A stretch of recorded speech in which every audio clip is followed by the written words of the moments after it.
Bonjour à tous. Alors, d'abord, j'espère que vous allez tous bien.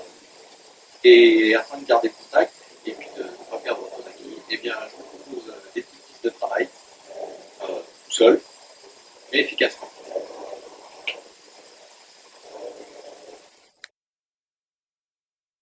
Pour bien commencer, on va reparamétrer la machine. Donc, on va faire un petit réveil articulaire. Et puis, au fur et à mesure, on avancera vers les mouvements spécifiques.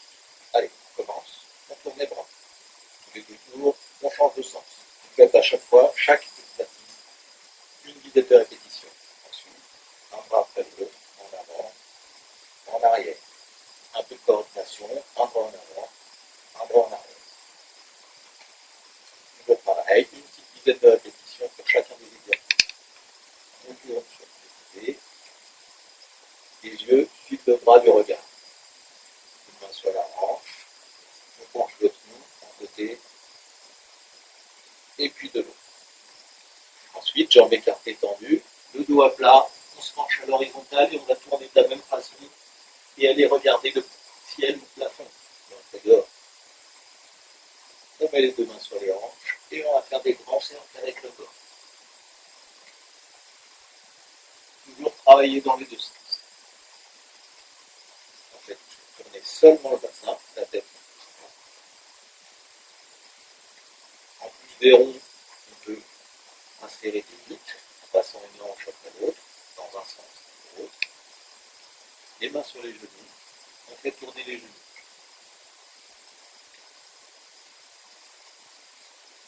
On fait tourner le poignet,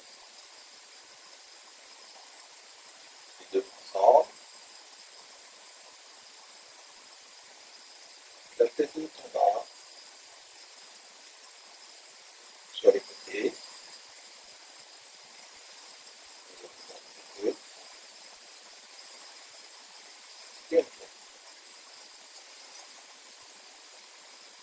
Évidemment, on peut aussi tourner les pieds, de façon à faire tourner un petit peu les chevilles.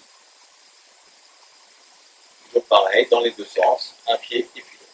Voilà, on a réveillé son corps, que ça dure au moins 5 bonnes minutes, de façon à bien vider les articulations. Et puis on va commencer. Alors, dans un premier temps, on va travailler les postures. Posture, bien droit, toujours en appui sur l'avant du pied, genou légèrement fléchi vers la pointe des pieds. On se tient droit, on regarde devant soi et on va lever ses mains. On se tient de 3/4, la garde. Donc, pour se soutenir, on reste avec la main avant, c'est celle qui tient le pied, la main arrière, c'est celle qui tient le glaive. Donc, la main avant correspond au pied avant. Et là, on va sautiller comme si on sautait à la corde. On souffle bien. Et tous les 10 sauts, on va changer de garde, passer l'autre pied devant et inverser la position des mains. Main avant correspond toujours à pied avant. Voilà. Alors, ce sautillement, on va le faire sur un temps donné, 30 secondes d'un côté, 30 secondes de l'autre. On peut répéter autant de fois qu'on le peut. On essaie de monter de façon à s'améliorer et éventuellement allonger la séquence. Maintenant, on va ajouter un petit geste technique. Je sautille et je vais déclencher mon point avant.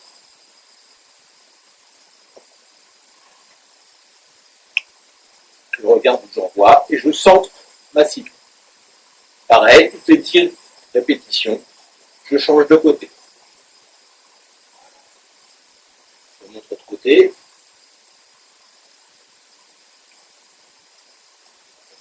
je change de garde.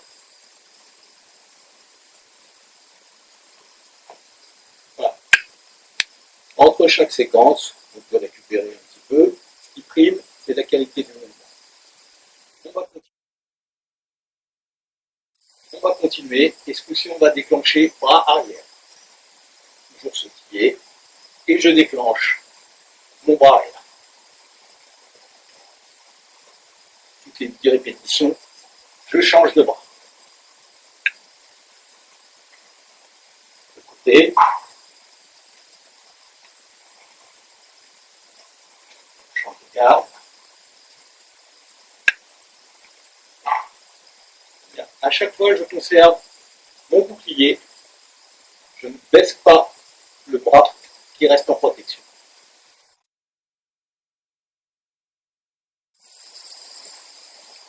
Alors, bien important, bien contrôler sa posture à chaque fois, hein, dans l'ordre. On a les appuis, la posture et la garde.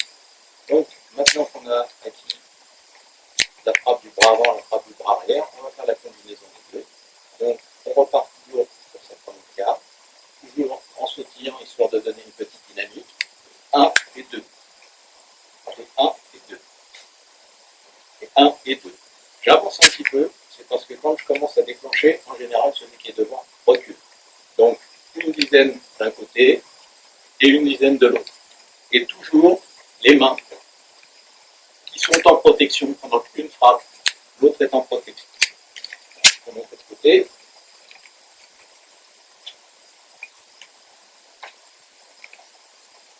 Votre garde.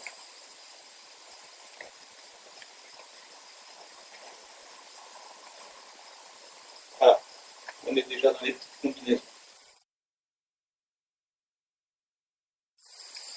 Alors, tout d'abord, sur les frappes, sur les appuis, le corps participe. La poussée part tout seul. Elle se transmet des pieds jusqu'au genou. On passe par les hanches. Et c'est seulement à la fin qu'on déclenche le bras. Alors, pour s'entraîner un petit peu à ça, on peut se mettre en position Shizentai, les appuis normaux, à peu près largeur de bassin. Et ici, on va avancer la hanche et on va laisser partir les bras. On va faire un mouvement souple. Et petit à petit, on va pouvoir monter les bras. Et vous allez voir que les bras vont partir, mais ce ne sont pas les bras qui entraînent le corps, c'est le corps qui va déclencher les mains. Tout ceci sans se crisper pour bien ressentir cette poussée. À partir de là, on va pouvoir commencer à déclencher la séquence des leviers.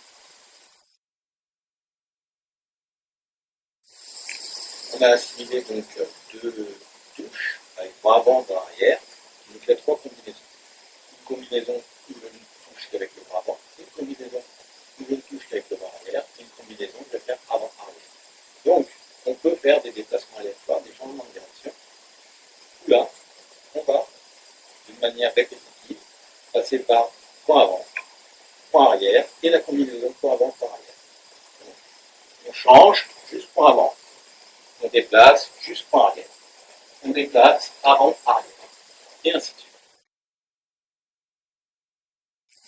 Bien, après les membres supérieurs, on va passer au membre inférieur. Donc, on va déclencher juste une jambe, toutes les frappes de jambes, les appuis. On arme d'abord, on frappe ensuite, on ramène et on repose. On doit faire tout ça dans une position d'équilibre. Donc, transfert du poids sur la jambe d'appui, en montant, en armant, et ensuite, on déclenche la jambe avant de reprendre appui sur ces deux jambes. On va le faire d'abord en statique, avant de commencer à le faire en dynamique. Donc, on part de sa garde, on arme, on touche, on ramène. Pour l'instant, je fais avec jambe arrière. J'avance mon poids de corps, j'arme, je déclenche et je ramène. Répétition dans un sens et puis dans l'autre. J'arme, je déclenche, je ramène. J'arme, je déclenche et je ramène. On fera une dizaine de répétitions comme on l'a fait avec les points. Donc, en dynamique, 1, 2, et une petite dizaine avant de changer sa garde et de repartir sur le point. Alors, on peut aussi évidemment faire jambe avant. On doit faire jambe. Donc pour jambe avant, on prend un petit retrait pour se mettre sur sa jambe d'appui, on déclenche et on revient après. J'arme, je frappe et je rentre. Pour l'impact, sur le pied, il y a deux formes. Forme, on vient frapper, fouetter par-dessus. Une forme, on vient pousser et enfoncer. J'arme, je viens par en dessous avec le coup de pied. J'arme et avec la balle du pied, je viens enfoncer. Évidemment, on garde les bras, on garde toujours, hein, je voulais insister sur la forme. Donc, jambes avant. Une fois qu'on l'a fait en statique, on peut faire un transfert de pied pour déclencher avec sa jambe avant. Regarde.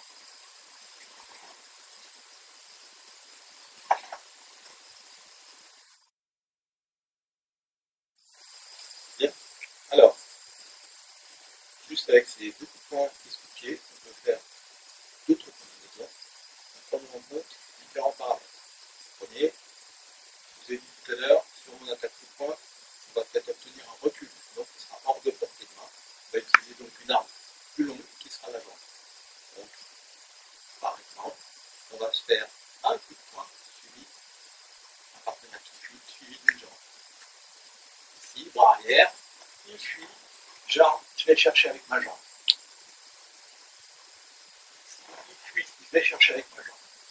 Et comme ça, on va répéter. Donc, je fais bras arrière, et je viens chercher avec ma jambe. Ça, c'est sur la poursuite du partenaire. On peut combiner avec les deux coups de poing. Avant, arrière, et je viens chercher avec la jambe. Enfin, il y a le partenaire qui avance, qui déclenche son attaque. Je vais frapper avec la balle du pied pour contrôler la distance, arrêter le partenaire, et enchaîner pour finaliser avec les mains. Donc, il avance. À ce moment-là, je vais opter pour la jambe avant, frappe pour arrêter, et j'enchaîne avec mes mains.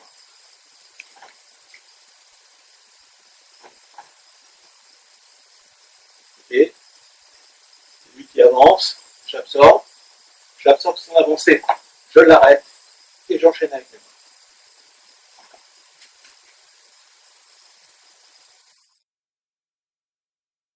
Comme je l'ai dit tout à l'heure, c'est la précision qui compte, la justesse du geste.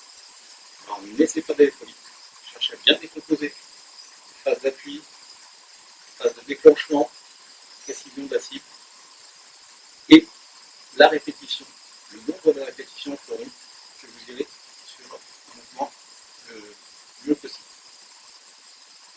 Comme tout à l'heure, on peut faire les combinaisons aléatoires en déplacement aléatoire. Donc, en aléatoire, on va déclencher bras avant, bras arrière. On peut faire la combinaison avant-arrière. On peut faire jambe avant, jambe arrière et les mains. On peut faire les mains suivies de la jambe. On peut faire toutes les combinaisons possibles. Pensez à vous décaler. Hein.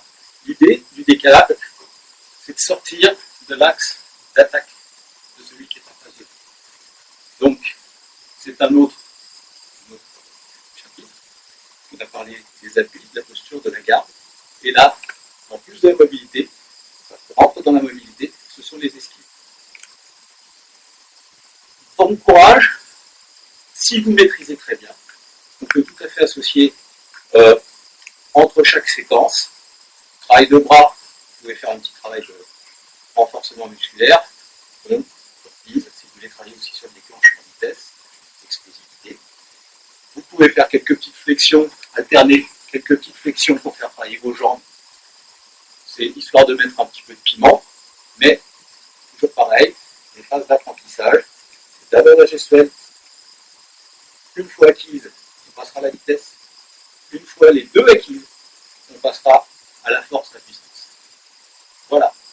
Bon courage. Entraînez-vous bien. Pensez à prendre des notes, hein, de façon à quantifier votre travail et de pouvoir constater au long terme de vos progressions.